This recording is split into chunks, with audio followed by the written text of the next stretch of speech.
he decided it's the Democratic nominee in this race. He did it posting a letter to social media saying that he will no longer be in this race, but that he'll continue to fulfill out his term. He also then, just moments after that, in a separate social media post, said that he would be endorsing his own Vice President, Kamala Harris. We have been tracking the reaction that has been coming in on both sides of the aisle. And I do want to go back to our chief White House correspondent, Mary Bruce. Mary, we've been following these statements. You've been tracking them yourself. And now you're learning more about whether or not the president and the vice president have actually spoken.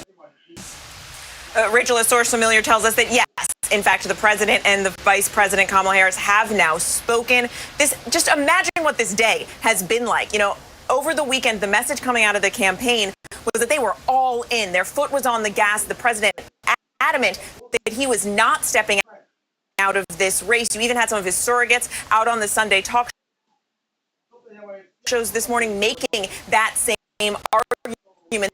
They were full steam ahead.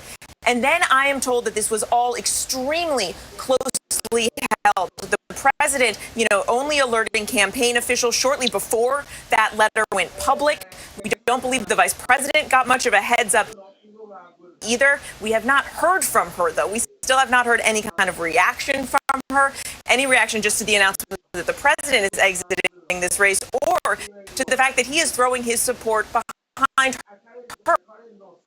The fact that you are seeing other big party heavyweights coming out and backing Kamala Harris as well. She hasn't announced she's running for the top of the Democratic ticket, but certainly the party and the president and many party leaders are pushing her in that direction. So we await her response. We know she is here in Washington, D.C.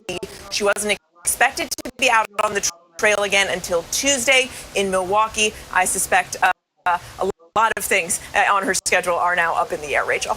Mary Bruce, following this reaction and getting that word just moments ago that Vice President Kamala Harris has in fact spoken with President Biden, and also tracking the latest reaction coming in from Democrats. Mary, stay with us. Thank you. I want to bring now in Terry Moran. Terry, we heard from Republicans even on the Sunday shows earlier this morning, warning that they could file these legal challenges if there was some sort of switch up on the ticket for Democrats. What do you make of that? And could there be challenges going forward? Well, there certainly will be challenges going forward, Rachel. The Heritage Foundation, which is the parent of the Project 2025 memo that has gone out describing what a future Trump administration would look like. The Heritage Foundation has already threatened lawsuits in 3 states, swing states, Wisconsin, Georgia, and Nevada. And they point to the laws in those states, which says that the nominee shall not be replaced unless there is a death. And there are those kinds of restrictions. The problem with them, election lawyers almost unanimously say, because anybody can bring a lawsuit, but people who work in this area say, obviously, Joe Biden is not the nominee until he's officially nominated. And so withdrawing after the primaries, because of what is basically a health reason, he doesn't feel he has the capacity, physical capacity anymore to go forward, would not, these election lawyers say, qualify as a violation of state laws. Now, those state laws do have timing issues. Obviously, getting on those state ballots is going to be crucial.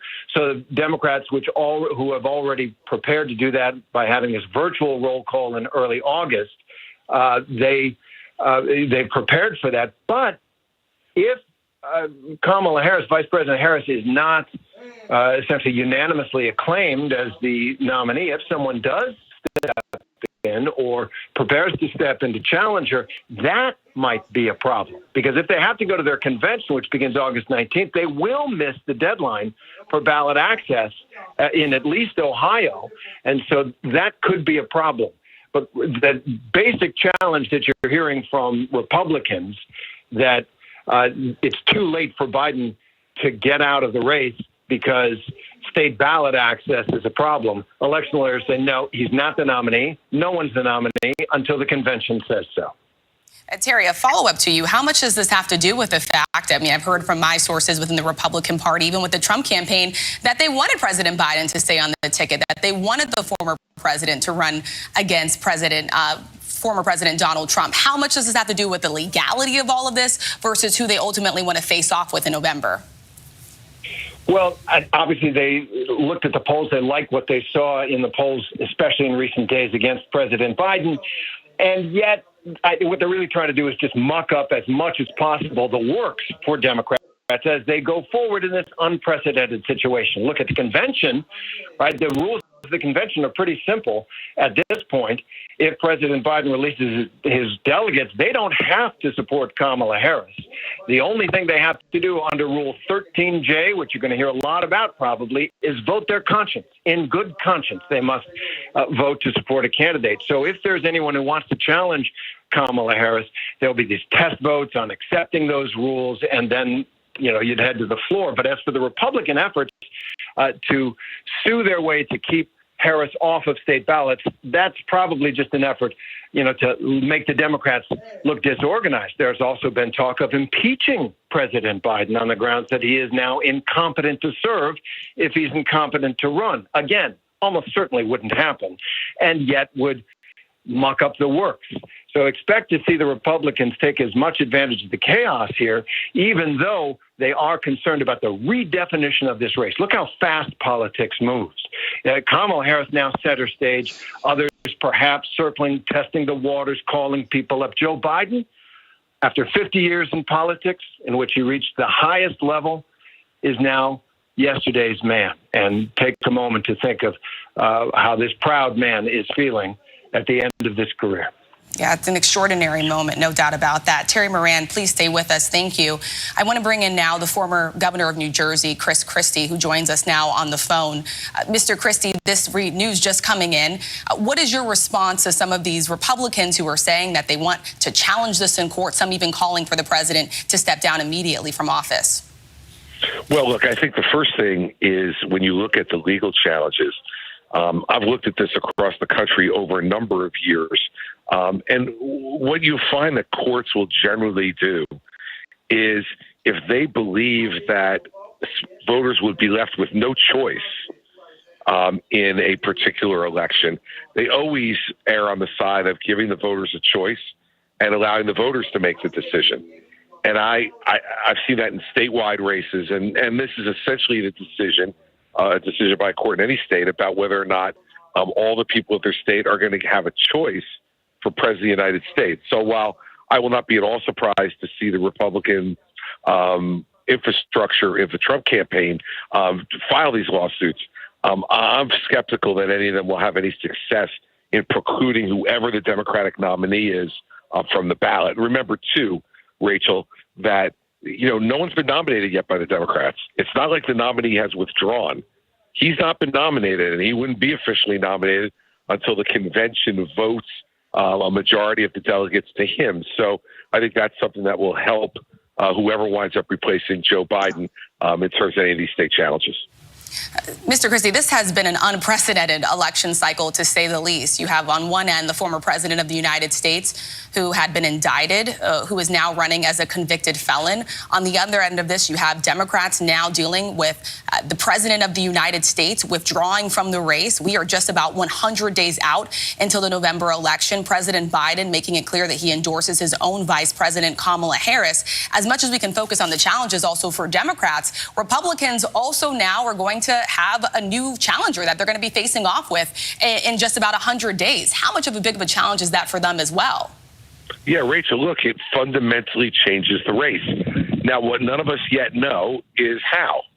But clearly it fundamentally changes the race. The focus of this race right now was going to be two things.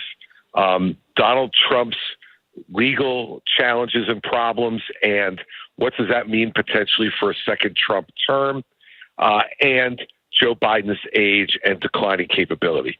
Well, point two is now out. People in the media, people in the Republican Party will attempt to continue to make Joe Biden's declining capability an issue, but he's not the candidate anymore. And so, it fundamentally changes the race. But here's the thing. We need to know who the candidate's going to be, and then we have to see how they're going to perform. And that's what's going to happen here is a reset. Folks will get a chance to look at the new candidate, if it's Vice President Harris or whoever it is. And that person is going to have to make a very, very good first impression. Because if they make a bad first impression, this race could well be over. So people are going to be watching. It's going to make the race very different and fundamentally change it. But we don't know in what direction. Governor Christie, thank you. I want to bring in now Senator Heidi Heitkamp. Senator Heitkamp, we were talking earlier just about how unprecedented this all is, dealing with these fast-moving developments as well for your party. Some of the challenges going forward, and let me ask you just a follow-up to what I was just talking about Governor Christie about when we talk about the debate that just happened just a matter of weeks ago, that really set off the sort of chain reaction with Democrats calling on the president to step aside. There is one more debate, and Vice President Kamala Harris does commit to that should she be the Democratic nominee or whoever is in that position. That could come at a very pivotal point in this race, too. Yeah, absolutely. But she's a good debater, and she is a very, very sharp, intelligent woman. But, you know, when you look at moving forward, and what Chris was just saying is you don't win any points by trying to stop someone from getting ballot access. I don't care what the Heritage Society said. I saw polling when Maine and Colorado and Minnesota tried to keep President Trump from being on the ballot, former President Trump. And the independents and undecideds reacted very negatively to that. Plus, why would you turn your attention right now on Joe Biden? The competition is going to be someone else. The other point that I want to make, Rachel, is, and you'll hear more about this as time goes on, the FEC has rules. This money that the Biden campaign has raised was raised for this ticket. If Kamala Harris is not the nominee or on this ticket, that will change the dynamics of how the money can and should be spent.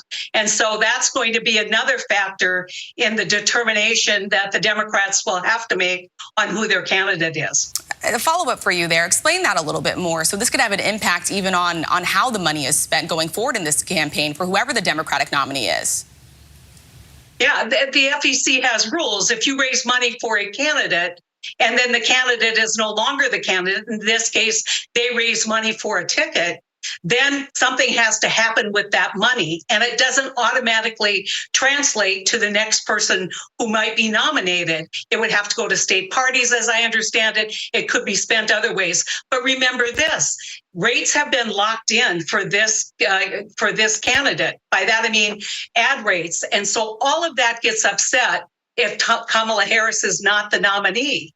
And so these are the things that will seep out in the next couple of days in terms of making this decision. It's not just the DNC rules. You have to look at the rules of the FEC. Not just the DNC rules, the rules of the FEC, also the Democratic Party as a whole, whether or not they're going to rally behind Vice President Kamala Harris as President Biden is endorsing him. There's so much to digest here on this very extraordinary day in American politics, a historic moment in this nation. I want to turn now to our executive editorial producer, John Santucci. John, for months now, you have had this rematch between President Biden and former President Donald Trump. All that now changing. How is the Trump campaign responding to this? So the Trump campaign, we've already seen those initial statements, Rachel, of course, Donald Trump attacking Joe Biden and Kamala Harris. We know from our sources that the Trump team has been building a book to take on Kamala Harris, attack her for some of her past statements, and do everything they can to tie her to Joe Biden. Now, look, the Trump team is going to have to very quickly, Rachel, take the money and pivot to attack Kamala Harris. I can tell you from my sources, MAGA Inc., that's Make America Great Again Inc., that is a super PAC aligned with